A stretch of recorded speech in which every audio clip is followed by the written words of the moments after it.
오늘 우리에게 주신 하나님의 말씀은 요한복음 8장 1절에서 11절 말씀입니다. 예수는 감람산으로 가시니라. 아침에 다시 성전으로 들어오시니 백성이 다 나아오는지라 앉으사 그들을 가르치시더니 서기관들과 바리새인들이 음행 중에 잡힌 여자를 끌고 와서 가운데 세우고 예수께 말하되 선생이여 이 여자가 간음하다가 현장에서 잡혔나이다. 모세는 율법에 이러한 여자를 돌로 치라 명하였거니와 선생은 어떻게 말하겠나이까? 그들이 이렇게 말함은 고발할 조건을 얻고자 하여 예수를 시험함이러라. 예수께서 몸을 굽히사 손가락으로 땅에 쓰시니 그들이 묻기를 마지 아니하는지라. 이에 일어나 이르시되 너희 중에 죄 없는 자가 먼저 돌로 치라 하시고 다시 몸을 굽혀 손가락으로 땅에 쓰시니 그들이 이 말씀을 듣고 양심의 가책을 느껴 어른으로 시작하여 젊은이까지 하나씩 나가고 오직 예수와 그 가운데 섰는 여자만 남았더라. 예수께서 일어나사 여자 외에는 아무도 없는 것을 보시고 이르시되 여자여 너를 고발하던 그들이 어디 있느냐? 너를 정죄한 자가 없느냐? 대답하여 주여 없나이다. 예수께서 이르시되 나도 너를 정죄하지 아니하노니 가서 다시는 죄를 범하지 말라 하시니라. 아멘. 오늘은 다시는 죄를 짓지 말라는 주제로 여러분과 말씀을 나누어 보려고 합니다. 오늘의 본문의 내용은 다음과 같습니다. 간음하던 여인이 바리새인과 서기관들에게 잡혀왔습니다. 그리고 그들은 예수님께 이 간음하는 여인을 데리고 왔습니다. 그리고 이들은 이 여인을 두고 예수님을 시험하기 시작했습니다. 바리새인은 말합니다. 선생님, 율법에는 이 여인을 돌로 치라고 하는데 선생님은 어떻게 하겠습니까? 바리새인들이 이러한 질문을 한 이유는 예수님을 고발하기 위한 조건을 찾기 위함이었습니다. 당시 유대인들에게는 사형에 대한 집행권이 없었습니다. 로마 사람들에게만 재판권과 집행권이 있기 때문입니다. 만약 너희가 돌로 치라고 하면 이 사람들은 로마의 예수님을 고발하기 위해 계략을 썼습니다. 만약 사랑으로 품어주라, 용서하라고 하면 모세의 율법을 지키지 않는 자, 유대인이 아니다라고 하면서 랍비의 자리에서 끌어내리려고 했습니다. 그러나 예수님은 이들의 계략에 빠지지 않으셨습니다. 예수님은 땅에 손으로 무엇인가를 쓰셨습니다. 그리고 바리새인들과 서기관들에게 말합니다. 너희 중에 죄 없는 자가 먼저 돌로 치라.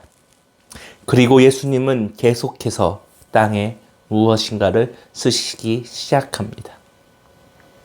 이 이야기를 들은 많은 사람들은 하나 둘씩 그 자리를 빠져나갑니다. 그리고 여인과 예수님만 남았습니다. 그리고 예수님은 그녀에게 말합니다. 너를 정죄하던 자가 지금 어디 있느냐? 그러자 그녀는 대답합니다. 지금 없습니다. 예수님께서 다시 말합니다. 나도 정죄하지 않겠다. 돌아가라. 그러나 다시는 죄를 짓지 마라. 아멘. 오늘 본문은 우리에게 무엇을 말씀하고 있습니까? 용서와 회개에 관한 것을 말씀하고 있습니다. 하나님은 우리의 죄악을 용서해 주셨습니다. 원래 우리의 죄악 때문에 하나님께 나아갈 수 없지만 하나님께서는 예수님이 오시기 전에 구약의 제사를 통해 우리의 죄를 용서하고 하나님과 만날 수 있게 해주셨습니다. 그러나 신약시대 때 예수님이 오심으로써 예수님이 십자가에 달림으로써 우리의 죄를 한 번에 용서해 주셨습니다. 그리고 오늘 본문처럼 우리에게도 다시는 죄를 범하지 말라고 우리에게 말하고 있습니다. 그러나 우리는 어떠한 모습으로 살아가고 있습니까? 어떠한 생각을 가지고 살아가고 있습니까? 우리는 예수님이 우리 죄 때문에 십자가에 달리셨고 그 십자가 사건으로 죄인의 이름을 벗어버렸습니다. 그러나 우리는 죄인이었던 시절과 다름없이 살 때가 너무나 많습니다. 저는 죄에 대해 윤리나 양심에 찔리는 그런 행동을 하는 것이 죄의 전부가 아니다고 말씀드리고 싶습니다. 그것도 물론 죄의 일부이지만 가장 큰 죄는, 우리가 짓는 가장 큰 죄는 내가 죄인이었다는 사실을 망각하고 잊어버리고 사는 것입니다. 그리고 내가 죄된 이유, 하나님의 자리에 내가 올라서서 내가 하나님처럼 행동하려고 했던 것이 가장 큰 죄입니다. 아담과 하와의 죄, 하나님의 자리에 올라가려고 했던 모습이 우리에게는 분명히 있습니다. 우리는 그리스도인입니다. 하나님의 기준과 하나님의 판단으로 우리는 이 세상을 살아내야 합니다. 우리의 생각과 내 생각, 세상의 기준으로, 내 생각으로, 내 기준으로 살아가는 것은, 그것은 죄입니다. 그러나 하나님께서는 예수 그리스도를 믿는 우리들에게 말씀하십니다. 오늘의 본문의 여인에게 말씀하신 것처럼 너의 죄 때문에 더 이상 정죄하지 않겠다라고 말하고 있습니다. 우리가 예수 그리스도를 믿음으로써, 예수님이 나 대신에 십자가에 달림을 믿음으로써 우리는 더 이상 정죄함을 받지 않습니다. 죄인이라 불리우지 않습니다. 그러나 그것이 끝이 아닙니다.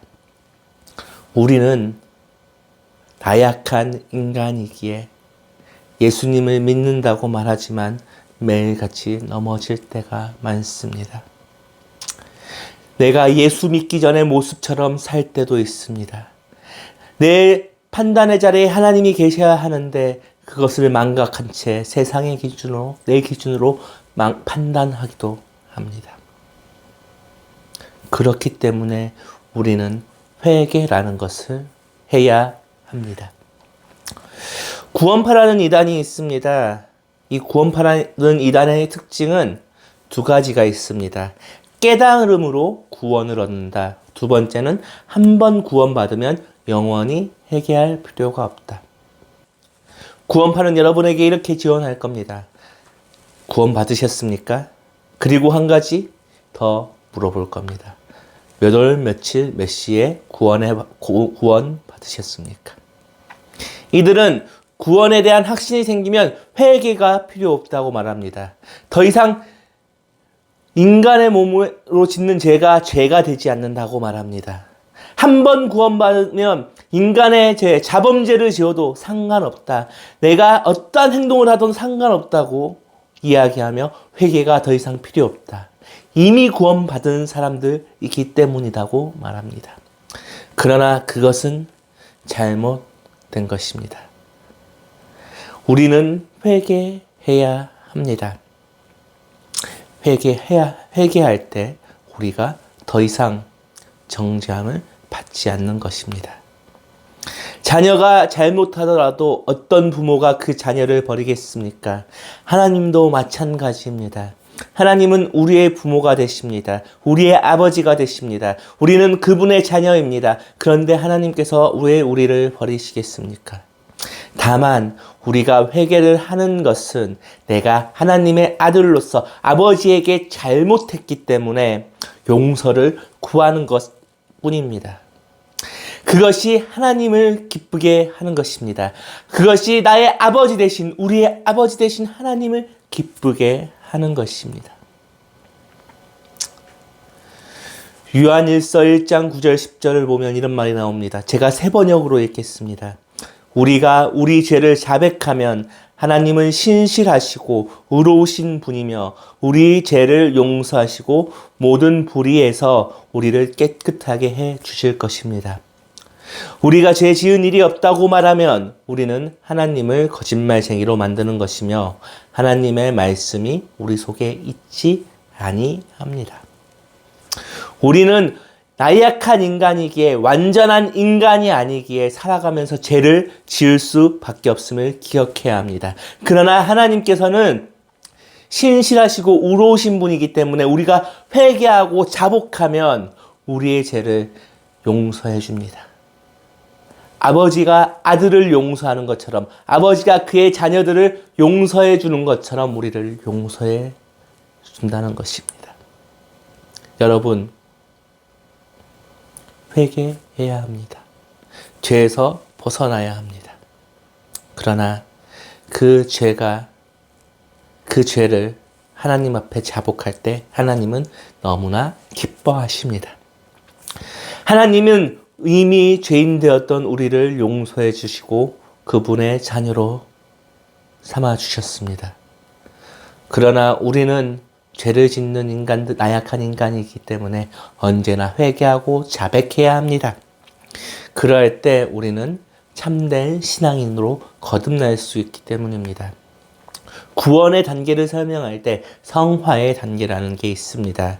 이 성화의 단계는 완전하신 구원받은 몸으로 거듭나서 깨달아서 변화된 것을 성화라고 합니다. 이 성화의 단계에 들어가면 더 이상 죄도 짓지 않고 하나님과 영원히 교제하며 사는 것을 말합니다. 그러나 이 성화의 단계까지 가는 것은 시작되었으나 완성되지 않은 우리들의 모습입니다.